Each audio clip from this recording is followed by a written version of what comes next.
Assalamualaikum warahmatullahi wabarakatuh. Selamat berjumpa lagi dengan channel Guru Cakap. Kali ini kita akan membahas tentang lanjutan pembahasan latihan soal ujian sekolah atau PSAJ dan sumatif akhir jenjang mata pelajaran geografi. Baik, kita langsung saja kita mulai. Perhatikan gambar. Sebuah gambar menunjukkan kondisi sungai yang dipenuhi sampah, menyebabkan aliran air tersumbat dan mengakibatkan banjir di sekitar pemukiman. Alternatif solusi yang paling tepat untuk mengatasi permasalahan seperti yang ada pada gambar adalah titik-titik. A. Meningkatkan penggunaan bahan plastik dalam kehidupan sehari-hari. Kalau plastik salah ya, karena plastik itu nanti akan menjadi limbah yang tidak mudah terurai. A. Salah. B. Membiarkan masyarakat mengelola sampahnya sendiri tanpa intervensi pemerintah. Ya, kalau masyarakatnya dibiarkan sendirian, pemerintah tidak ikut campur, ya terbalik ya, harusnya yang utama itu pemerintah, kemudian dibantu masyarakat. Jadi B ini bukan. Lanjut yang C. Membangun sistem pengelolaan sampah terpadu dan meningkatkan kesadaran masyarakat. Nah ini ya, ini yang betul, yang C. Tapi kita lihat yang D. Memperbanyak pemukiman di bantaran sungai agar lebih mudah membersihkan sampah. Ya jelas salah ini ya, kalau membangun pemukiman kok di bantaran sungai. Bantaran itu di pinggir-pinggir sungai itu ya, itu jelas salah. Yang E. Mengurangi jumlah pohon di sekitar sungai agar aliran air lebih lancar. Jelas ini kebalik ya, jadi justru pohon-pohon di sekitar sungai itu harus diperbanyak ya. Jadi jawabannya sudah betul yang C. Kita lanjut lagi. Perhatikan gambar siklus batuan. Jadi ini ada gambar, kita perbesar gambarnya supaya jelas. Nah ini gambarnya. Di situ ada batuan beku, ada batuan sedimen, batuan metamorf, ada magma. Oke, seperti itu gambarnya. Kemudian pertanyaannya, proses yang terjadi pada huruf X adalah titik-titik dan contoh batuannya adalah titik-titik. Jadi itu yang ditanyakan adalah prosesnya ya. Proses pada huruf X itu apa? Nah ini yang huruf X ini apa dan prosesnya apa, contohnya apa. Kalau dari batuan beku menjadi batuan sedimen seperti di huruf X itu namanya kompaksi ya, kompaksi. Jadi batuannya itu berubah menjadi batuan yang padat, yang kompak. Kalau untuk contohnya ini adalah batuan rijang ya, batuan rijang. Batuan rijang ini sangat terkenal, ini banyak terdapat di Karang Sambung Kebumen ya untuk contohnya. Jadi untuk yang soal ini jawabannya adalah yang E, yaitu kompaksi prosesnya dan contohnya rijang. Baik, kita lanjut berikutnya. Perhatikan gambar. Gambar ini adalah satu tebing ya, tebing yang sangat curam dan itu terletak di tepi perairan, ya, mungkin laut ini. Pertanyaannya, gambar tersebut merupakan hasil erosi oleh air laut yang disebut titik-titik. Oke, jadi gambar ini disebut apa? Ini mudah sekali, jawabannya adalah D, yaitu cliff. Itu tebing yang sangat curam, ya, pantai yang sangat curam akibat adanya erosi oleh air laut atau abrasi.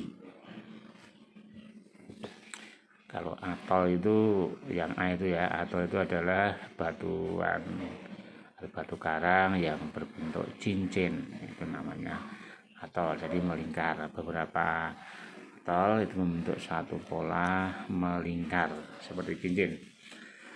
Yang B, pothole, itu lubang-lubang di dasaran sungai. Biasanya ini terletak di sungai yang agak mendekati pertengahan sungai atau hulu. Kemudian yang C, sand dune, bukit pasir. Yang E, mushroom rock, batu jamur, ya, batu yang menyerupai jamur. Jadi lagi jawabannya D, cliff. Kita lanjut.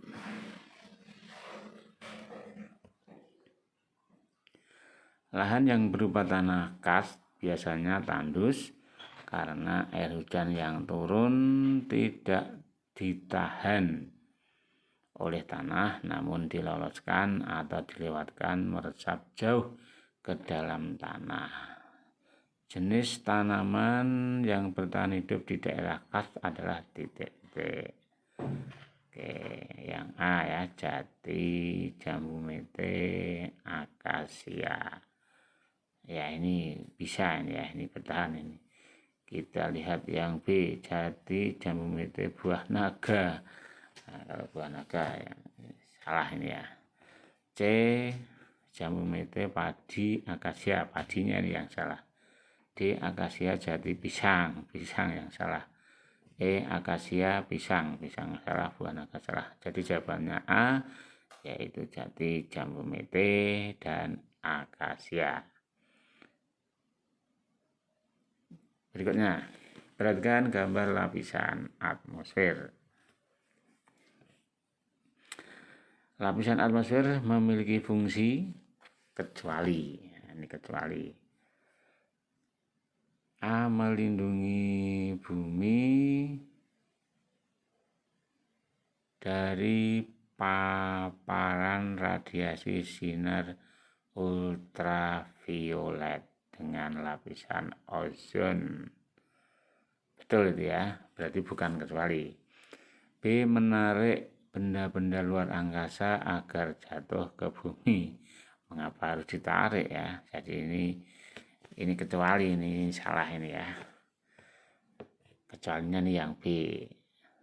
Tapi kita cek yang berikutnya. Yang C, penyebaran gelombang radio, ini betul. D, tempat penerbangan pesawat udara, betul. Melindungi bumi dari benda-benda luar angkasa yang jatuh akibat gaya gravitasi bumi, ini betul, ya. Jadi kecualinya yang B, ya, jawabannya yang B. Kita lanjut. Suhu di suatu daerah di permukaan laut atau 0 meter tercatat 30 derajat Celcius.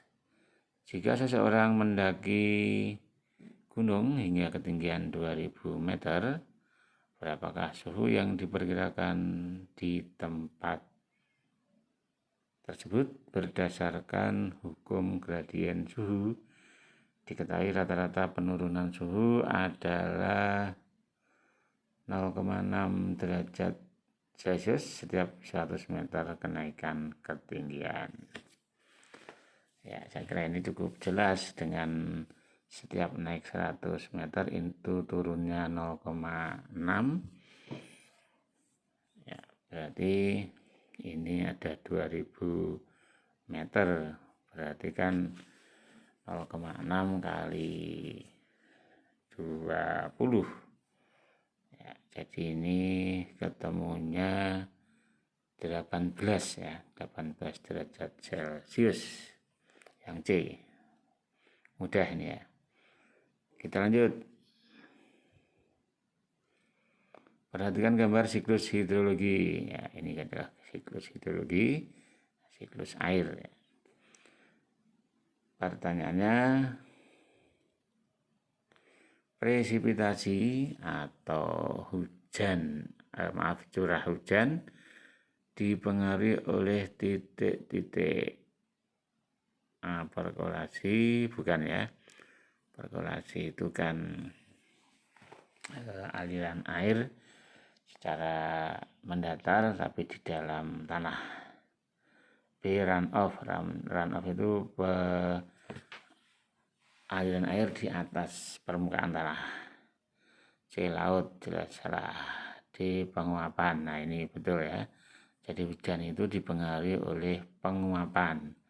Semakin banyak penguapan, semakin banyak potensinya untuk terjadinya hujan. E. Danau, salah ya.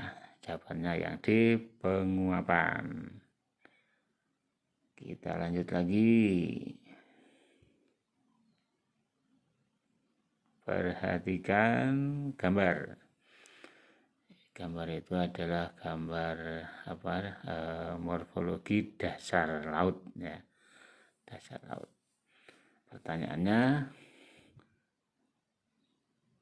zona neritik ya, zona neritik yang ditandai oleh huruf apa ya? Ada yang kekurangan ini. Dihuni oleh jenis biota titik-titik. Neritis itu berarti di sini yang A ya, huruf A ya, ditandai oleh huruf A. Dihuni oleh jenis biota apa? Jawabannya kerang itu tidak, siput laut tidak, teripang tidak, bintang laut apalagi ini tidak ya.